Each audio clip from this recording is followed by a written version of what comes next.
মানে বৃষ্টির কারণে ব্যবসা বাণিজ্য মন্দা, ঠিক আছে, ব্যবসা বাণিজ্য খুবই মন্দা। রেডি। আপনার বাজারের অবস্থা কি বুঝতেছেন? আজকে কি বেচা কেনা হবে?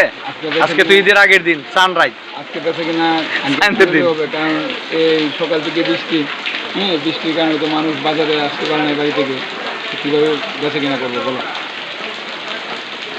কিন্তু আপনারা তো আশা করে আসছিলেন যে আজকে ভালো বেচা কেনা হবে। আজকে অনেক আশা করে আসছিলাম যে বাজারে বেচা কেনা ভালো হবে, কাস্টমার আসবে, বিক্রি করুন, কিন্তু পরিস্থিতি খুব ভয়াবহ। আপনি ঠিকই বলেছেন, আমরাও দেখতে পাচ্ছি বাজার একেবারে ফাঁকা, দোকানপাট একেবারে বন্ধ।